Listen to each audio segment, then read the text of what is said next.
B'Shem Kol Yisrael. Today, we're going to do a shorty about an important topic this week, and that's Sinaat chinam. We got to get rid of that hatred. And the question is, how do we get rid of that hate? So let's just do a quick review. The Talmud tells us that the reason the Beit HaMikdash, the second temple, was destroyed is because of the sin of Sinaat chinam. What's that mean? Baseless hatred. That's the way it's generally translated. But the big question that everybody asks is, baseless hatred? What's that all about? Who does that? I asked that question. Great question. Why would anyone just randomly hate someone with no reason? And why would that be the reason why the temple was destroyed and is destroyed? Because any generation that doesn't rebuild the temple, the Talmud tells us, Talmud Yerushalmi, it's like we destroyed it ourselves. So is the reason we are destroying the temple because we are randomly hating people? What's that all about? So in order to answer this question, Rabbi David Foreman teaches us that we need to examine the story the Talmud teaches us of Kamsa and Bar Kamsa. Which story again? Kamsa and Bar Kamsa in Gittin 55b 56a. We're going to do a very, very short review of that story. So basically, this guy invites his best friend Kamsa to come to his celebration. But accidentally, Bar Kamsa, his arch enemy, comes to the celebration.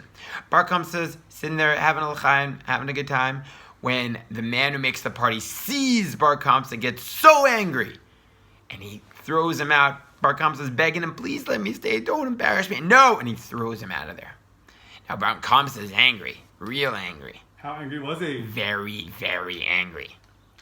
And he decides he is going to destroy not just that rabbi, but not that Bar Kamsa, but all the rabbis and all the Jewish people. So he goes and very uncool. Very uncool. Not cool. And he goes and he rats them out to the Roman government, and he makes up a lie that they won't accept your korban. And he takes the Roman korban and he blemishes it in a way that nobody notices. Also uncool. Not cool at all. And he goes and brings it to the rabbis, and the rabbis sillily, they passel the korban. They say it's not good, and the Romans come back with the evil report that the Jews are not accepting their korbanot. It must be a rebellion, and they decide that they're going to destroy the Jerusalem. So the question is, what's going on here? Are these people monsters to embarrass someone in public and to destroy the entire Jewish people just because of one guy who embarrassed you?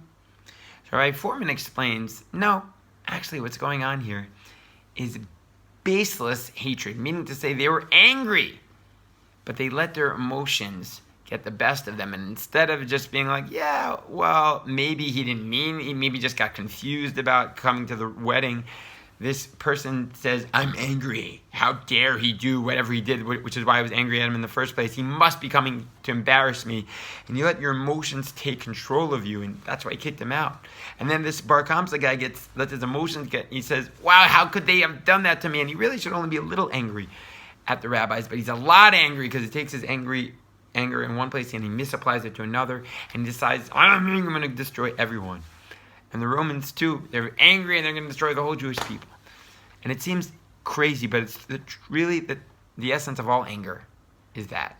Because if we really thought about it logically, we would almost never react with anger, because we know the result of the anger will almost always be bad. And this isn't just anger. It's almost every situation where we let our emotions take control of us instead of letting our intellect control our emotions. Like the Lubavitcher Rebbe says we must do. Let our brain control our emotions, and then the emotions be real, but guided by seichel. And doesn't that make a lot of sense, that if we were to fix this idea and let our brain control our emotions and choose compassion and kindness and love instead of baseless anger, in other words, all anger, because all anger is essentially baseless, is never a really good reason. All anger. All anger? All anger is baseless. All of it is baseless? Every anger that we'll ever have, and 99.9% I would say. Okay, but this is point one. We could argue point that one. There's Point ever one. a point one. Point one. That's borrowed. We could argue about that Rav Shlomo says maybe there is a little place to get angry every once in a while, a little bit. He is to get angry when fathers be mean to their children. But the Rambam says never get angry. And if it looks like someone's getting angry, Moshe Rabbeinu looks like he's getting angry, he's just faking it. He's just pretending. But he really is, his brain is in charge. So we could argue about that point one. But on a practical level, I'm going to make things simple because life's too complicated. The next time you get emotional, angry, upset, the answer is stop, drop, and don't do anything. The Heilige Abraham Lincoln had a whole closet full of letters.